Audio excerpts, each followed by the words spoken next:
Amis internautes fidèles de Prime News TV Bénin, bonsoir et bienvenue sur votre émission Prime News Sport. Aujourd'hui, nous allons parler essentiellement du procès contre Manchester City par la Première Ligue et nous allons finir par analyser la première journée pour ce qui est des résultats et des matchs à venir de la Ligue des champions européenne des clubs. Et pour en parler, et vu que c'est un sujet intéressant, un sujet pointu, nous avons décidé de recevoir pour vous quelqu'un qui en la matière se connaît. Il va se présenter tout à l'heure, c'est Maître Hugo Koukoulou, avocat au barreau du Bénin, herbogéniste spécialiste du sport et analyste sportif à 16 heures perdues.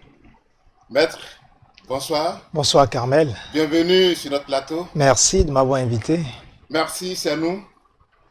Manchester City, le procès qui tient en haleine la Première Ligue, le championnat anglais, donc par ricochet les autres championnats, a enfreint entre 2009 et 2018 115 infractions liées au fair play financier établi par le championnat anglais. Alors, maître, dites-nous de quoi s'agit-il concrètement? Alors, écoutez, vous avez planté le décor. À la réalité, c'est un procès inédit en Angleterre et qui est surnommé, rien que ça, le procès du siècle.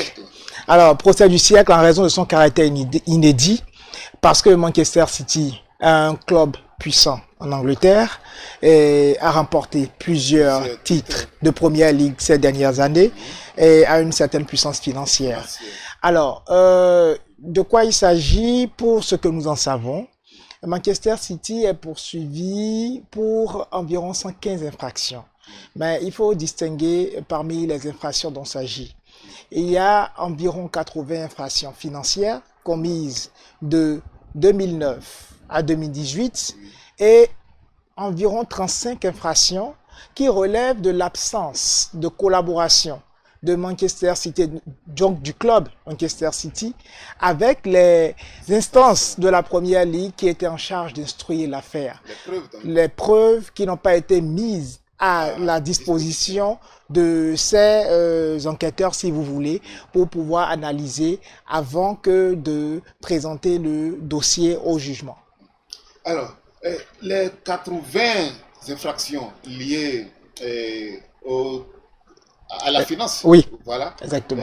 Est-ce qu'on peut savoir entre ces 80-là de quoi il s'agit aussi? Est-ce que c'est lié au transfert de joueurs, c'est lié au budget du club, c'est lié à des dépenses? Qu'est-ce qu'on reproche à Manchester City sur ce tableau? Alors, peu ou prou, il s'agit de toutes les sources de financement des activités du club. Les entrées comme les sorties? Les entrées qui doivent normalement supporter les sorties. Oui. Alors, justement, il faut un équilibre. Un club, c'est une société. Oui. Et donc, normalement, justement pour respecter le fair play et donc l'équité sportive, il est important que le club ne puisse pas utiliser des ressources qui ne sont pas générées par son activité. Mais ici, il est soupçonné, on soupçonne donc que Manchester City aurait eu à masquer certains chiffres, notamment en termes de salaire, aussi bien des coachs que des joueurs, en termes de transfert, en termes d'injection de nouveaux fonds qui proviendraient de ressources publicitaires ou autres sponsoring, qui ne proviendraient à la réalité que de sociétés qui ne seraient détenues que par les mêmes propriétaires de Manchester City. Donc, c'est un peu ce genre de pratique qui a suscité l'investigation qui a conduit à ce procès. Mais les dirigeants, ce sont eux qui ont leur société et qui ont le club. Pourquoi c'est interdit qu'ils injectent des sous provenant de leur société dans le club? C'est interdit tout simplement, c'est ça ou bien? Non, mais alors, vous conviendrez avec moi que il y a pas mal de critiques sur ce que vous-même avez l'habitude d'appeler la Farmers League. Alors, les critiques vont dans le sens que la surpuissance du PSG est un frein à la compétitivité donc du championnat. Et ça veut dire quoi? Ça veut dire que le club qui a des financements occultes mais extrêmement importants et qui s'affranchit des règles qui régissent la ligue dans laquelle il compétit, ce club, et donc ce club est en train de rompre avec l'équité sportive. Et toutes les équipes ne sont pas sur le pied d'égalité qu'il faudrait pour concourir dans l'équité. Et donc, il faut ramener la balance à l'équilibre, d'où la première ligue s'est intéressée au cas de Manchester City. Ok, dites-nous, il y a les autres clubs qui se sont révoltés contre la décision établie par la première ligue qui dit que le procès doit se tenir à huis clos. Pourquoi tenir un tel procès à huis clos? Alors, la réponse ne sera pas péremptoire, mais de manière très objective, nous pouvons déjà commencer par dire que le huis clos est une décision d'opportunité par rapport à la nature d'une procédure ou à sa sensibilité. Ensuite, dans ce cas précis, il ne faut pas oublier que les intérêts en jeu sont colossaux. Que Manchester City est un club très important de la Première Ligue et également que pour l'instant, Manchester City bénéficie toujours de la présomption d'innocence. Et donc, ce huis clos tend à protéger tous les acteurs impliqués dans ce procès et que ce procès puisse se dérouler dans la sérénité qui sied à la reddition d'une bonne décision à la fin. Et enfin, vous et moi serons d'accord sur le fait que le huis clos préservera la sérénité du club dans son fonctionnement au quotidien parce que le championnat se poursuit, les compétitions européennes se poursuivent et dans ces conditions, si ce procès-là devait se tenir avec une grande médiatisation, les joueurs pourraient être déstabilisés. Donc, je pense que tous ces éléments ont été pris en compte par la Première Ligue pour qu'ils puissent décider du huis clos du procès. C'est bien réfléchi. Hein. Après vos explications, faut pas vendre la peau de l'ours avant de l'avoir tué. Oui. Il faut que Manchester City soit réellement jugé est reconnu coupable avant qu'on dise voilà c'est un club voyou, c'est un club et le qualifier. Encore que si vous me le permettez, pour l'heure, c'est la sérénité totale dans l'état-major de Manchester City. Le club est très serein, les déclarations des dirigeants et de l'entraîneur vont dans le sens qu'ils n'ont rien à se reprocher et qu'ils ont des preuves solides pour combattre les accusations qui sont portées contre le club. Donc prenons des pincettes. D'accord. Et dites-moi, à la fin de ce procès, qui va durer entre 10 et 12 semaines. En 10 et 12 semaines, voilà. À quoi peut-on s'attendre au pire et au mieux pour Manchester City? Alors, la palette de sanctions est extrêmement élargie. Elle peut aller d'une forte amende à une rétrogradation de Manchester City. En passant, oui, en championship, c'est possible. Totalement. Hein? Oui, c'est possible. On peut également assister à des retraits de points et peut-être à des retraits de titres.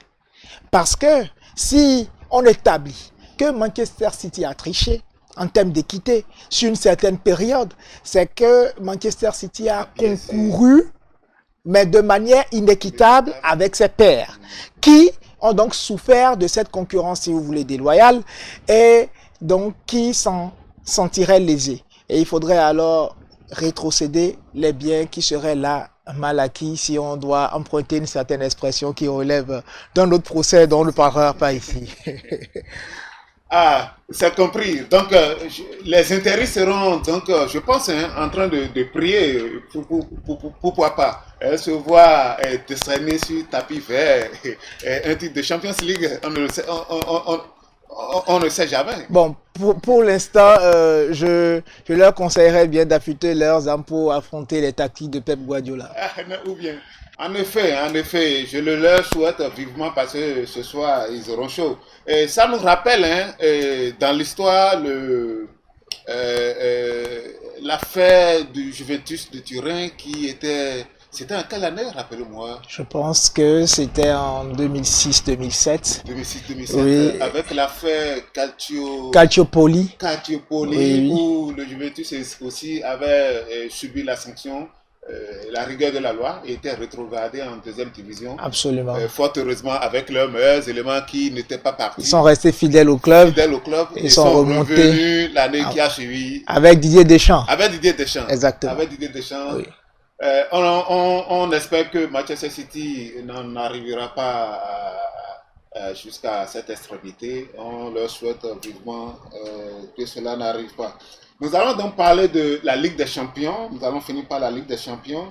Euh, Maître, hier, on a eu à suivre des rencontres de la première journée de la du nouveau format de la Ligue des Champions, Oui. avec un Real Madrid toujours moribond dans le jeu, qui s'en est sorti fort heureusement. Alors, le Real de Madrid Oui. est fidèle à lui-même, à le cynisme de la victoire. Alors, Quel que soit le jeu présenté. ouais, pour l'instant, vous conviendrez avec moi que le Real de Madrid ne produit pas encore un jeu attrayant, cependant que les résultats suivent toujours et restent toujours au rendez-vous. Donc, pour l'instant, on ne retiendra que la victoire et un dernier élément, l'audace de notre cher Brésilien. Ah, Vinicius. Non, pas Ah non, le Vinicius. jeune Hendrick. Ah, Hendrick, Oh exactement. non, mais Exactement.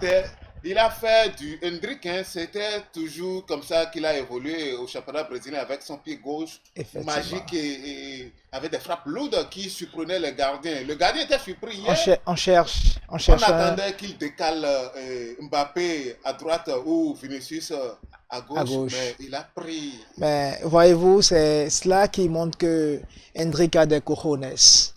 Parce qu'il faut en avoir de grosses pour avoir Kylian Mbappé sur sa gauche et Vinicius sur sa droite et choisir de frapper lorsque les expected goals ne sont pas du tout en votre faveur par rapport à la position dans laquelle il était au moment du tir. Oui. Et nous avons aussi suivi le Bayern de Munich, toujours boulimique en but, qui a encore battu son record face au rival madrilène, où ce score qui hante toujours la mémoire des Catalans, le 8-2, le fameux 8-2, on peut déjà dire que ce score est déjà effacé, n'est-ce pas? En quelque sorte, j'étais aux oubliettes, 9-2. On va parler désormais de 9-2, même si c'est face à la modeste formation de Dynamo Zagreb, c'est ça, hein? Oui. Voilà, 9-2. Alors, écoutez, il faut toujours respecter son adversaire. Et c'est la marque de fabrique. Vous voulez dire que le Bayern a respecté son adversaire? Oui, c'est du respect. Alors, c'est la marque de fabrique du Recordmeister. Et c'est ce que l'on peut appeler la Deutsche Qualität. Voyez-vous, le Bayern a atomisé son adversaire et a envoyé un signal fort en début de cette nouvelle Ligue des Champions avec ce nouveau format. Et c'est bien pour Vincent Kompany qui est en quête de légitimité en tant que, disons, coach novice sur le banc d'un grand d'Europe. Et c'est un signal fort qui est également envoyé au Barça de ce début d'année qui roule sur ses adversaires. Et c'est pour dire qu'il y a une confrontation extrêmement palpitante qui s'annonce entre le Bayern et le Barça. Je suis certain que ça ne se terminera pas avec un score de 9-2, mais le match sera âprement disputé. N'est-ce pas? Oui. Alors, le Milan, c'est qui a d'entrée porté un coup dur au Liverpool. On se disait, voilà, les vieux démons vont faire surface, mais Liverpool a fait ce que les Espagnols appellent la remontada pour revenir 3-1. Comment vous avez suivi ce match-là? Alors, la première chose à retenir déjà, c'est que c'était deux grands d'Europe. C'est important de rappeler que derrière le Real, c'est le Milan AC et Liverpool. Oui. Les plus jeunes ne savent pas que c'est le Milan AC et Liverpool qui sont derrière le Real. En termes de titres en Ligue des Champions. Donc c'est une confrontation avec une forte portée historique et chaque club a une lourde histoire. Et il faut remercier les 22 acteurs qui étaient sur le pré parce que nous avons suivi un match avec une grande intensité. Avec du début jusqu'à la fin. Le rythme était élevé, c'était un niveau, je pense, appréciable en Ligue des Champions. Le Milan AC a commencé très fort, a ouvert le score, cependant que Liverpool se procurait des occasions, mais était extrêmement maladroit, avec également un Mike Maignan qui était très présent sur sa ligne. Malheureusement, la blessure fera sortir Mike Maignan et le Milan sombrera finalement dans une défaite 3-1. Dans tous les cas, non, nous avons vécu un beau match et je pense qu'il faut remercier les 22 acteurs. Nous attendons les prochaines rencontres. Mais moi, j'étais resté sur ma faim. Je voulais encore revivre cette finale mémorable avec un diable de Dudek. Ah oui, Jerzy Dudek dans la séance mythique des tirs au but. Oui. Juste après cette finale, il a été transféré au Real Madrid. Oui, en tant que numéro 2. Numéro 2. Avec l'indéboulonnable Iker Casillas, San Iker. Oui. Alors, toujours dans la même veine de la première journée, les rencontres de la première journée se poursuivent. Ce soir, nous aurons un électrique. Manchester City contre l'Inter de Milan. On va parler de remake de la finale de la Champions League en 2022 où les deux acteurs se sont rencontrés. Dame Chance qui accompagne City lors des derniers instants. L'Inter devait déjà égaliser et puis on serait en train de parler de nos champions. Donc, est-ce qu'on peut parler ce soir de revanche de l'Inter ou bien on connaît déjà le résultat face à City? Alors, je préfère m'attarder sur l'opposition de style. Oui. Nous avons Manchester City de Pep Guardiola avec ses préceptes de jeu et l'Inter qui a une école de la défense et de la tactique, héritier du Catenaccio, cher à Elenio Herrera. Et donc, je préfère m'attarder sur cette bataille tactique qui, de la tactique à l'italienne et de la défense, de la science de la défense et du tiki-taka, aujourd'hui quelque peu évolué, avancé, édulcoré par Pep Guardiola, l'emportera. Nos mirettes s'apprêtent à voir ce qui va se passer ce soir. À part cette rencontre, nous avons également le PSG qui doit affronter je vais parler de novice dans la compétition, Girona qui est un peu diminué cette saison, qui s'est renforcé, mais pas la taille de ce qu'on connaissait à ce club l'année passée. Mais voyez-vous, c'est la rançon de la gloire. Alors, Girona a surpris tout le monde la saison passée et donc s'est fait un peu piller par les grands d'Europe. Voyez-vous, Artem Dovbyk, son artificier en chef qui a rejoint la Roma et donc comme vous l'avez dit, Girona s'est un peu affaibli. Vous avez, je pense, Savio qui a rejoint Manchester City, d'où il venait, en passant par 3. Bon, ça, c'est les intrigues du City Group. Ça nous renvoie un peu dans le procès du siècle.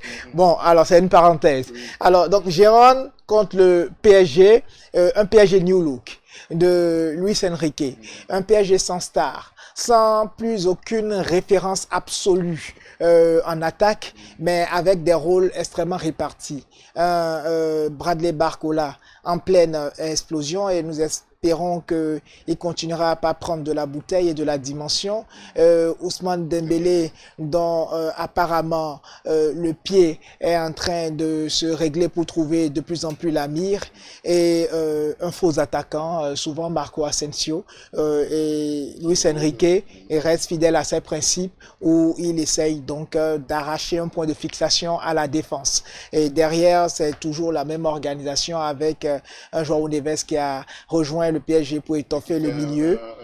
Un bon début de saison, oui, avec Vitinha et Wael Zahir Emery. Alors, je pense que si le PSG part légèrement favori, ça demeure ouvert. Mais le PSG a pour lui l'expérience des années précédentes. Alors, nous aurons également d'autres rencontres comme le Boulogne qui rencontre le Shakhtar Donetsk, Sparta Prague qui rencontre le RB Salzbourg, et le club Bruges qui affronte Dortmund, et les éternels Celtic qui rencontrent Slovan. Demain, nous aurons des rencontres comme l'AS Monaco contre le FC Barcelone.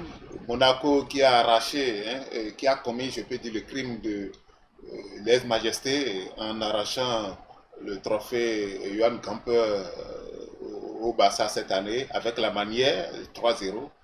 Est-ce que c'est l'heure de la revanche pour le FC Barcelone? Alors attention, nous étions en pré-saison et dans un Barça en rodage qui n'avait pas encore récupéré tous ses joueurs. L'AS Monaco fait un début de saison intéressant avec une défense extrêmement solide. Si je ne m'abuse, un seul but encaissé sur penalty. Et donc le Barça, quant à lui, fait un début de saison en fanfare, en attaque, avec un Lamine Yamal qui connaît une évolution assez intéressante, où il diversifie son jeu en termes de passes, de buts et d'inspiration. On a toujours l'éternel Robert Lewandowski et un Rafinha qui, curieusement, est extrêmement efficace en ce début de saison. Alors, quand vous avez derrière des joueurs comme Pedri, je pense que Daniel Mo n'est pas disponible. Il a eu une blessure au cours du dernier match de championnat. Je pense quand même que le Barça est déjà dans une bonne phase et aura en travers la perte du trophée Gamper, parce qu'il faut le rappeler, qui est Johan Gamper, n'est-ce pas, mon cher Carmel? Voilà, donc Johan Gamper, c'est un personnage très important pour le club de Barcelone parce qu'il a fondé ce club. Et il est d'origine suisse, Johan Gamper. Et donc, quand vous venez arracher un trophée pareil à un club aussi mythique que le Barça, laissez. Donc, on risque de voir l'affront être lavé ce soir. Attention à Monaco. Monaco est prévenu. Oui. Et nous aurons également Atlanta-Arsenal. Alors, belle affiche. Belle affiche. Souvenez-vous, n'eût été un Jude Bellingham de gala avec un Vinicius 5 étoiles, le Real aurait pu voir s'échapper le premier trophée de la saison. Ça veut dire que l'Atalanta, oui, la Super Coupe d'Europe. Alors, donc l'Atalanta a un client. Et Arsenal, c'est vrai, est de plus en plus constant. Et je ne trahis aucun secret en disant que ce club est cher à celui qui me pose des questions.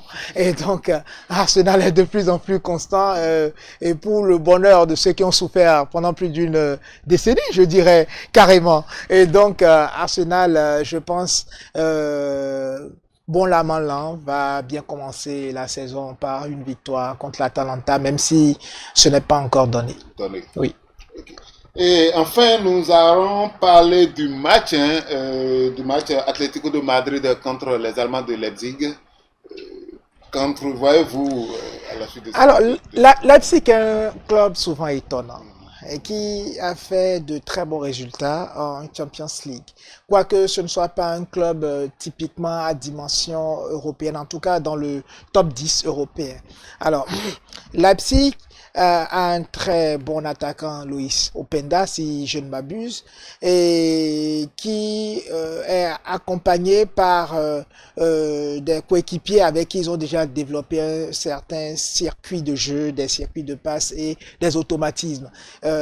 Souvenez-vous que Xavi Simons a refusé de retourner au PSG pour rester à Leipzig. Ça veut dire qu'il y fait bon vivre et bon jeu. Et il croit au système en place. Et nous avons de l'autre côté l'Atlético de Madrid, qui a fait peau neuve cette année et qui promeut un jeu un peu plus attrayant, sans perdre sa base défensive. Parce que le recrutement de Robin, le Normand, est quand même assez important dans l'arrière-garde de l'Atlético. Quoique l'éternel remplaçant Julian Alvarez soit venu étoffer la ligne d'attaque avec l'impressionnant Alexander Sorloth. Voilà. Donc je pense que avec l'expérience de l'Atlético et la fougue de Leipzig, nous aurons un beau match. Un beau match, oui. N'est-ce pas? Et nous aurons également, pour ces deux rencontres-là, c'est pour demain, Brest-Storm. Nous aurons également Benfica qui affronte le Svena Sveda et le Feyenoord qui va affronter Leverkusen. Leverkusen, enfin, cette année a eu, comment on va dire, a goûté à la défaite, au goût de fiel de la défaite cette année. Est-ce que c'est un signe avant l'heure ou bien c'est juste un faux pas duquel ils vont rapidement se ressaisir? Alors, déjà, c'est la loi des séries. C'est normal et naturel. Plus une série s'allonge, plus elle tend vers sa fin. Je pense que, au contraire, c'est inquiétant pour les adversaires de Leverkusen. Pourquoi? Parce que c'est une chape de plomb qui a été retirée des épaules du club, qui portait avec pénibilité ce record d'invincibilité qui s'étirait en longueur dans le temps. Aujourd'hui, ils peuvent repartir encore sur une nouvelle série et ça ouvre de nouvelles perspectives.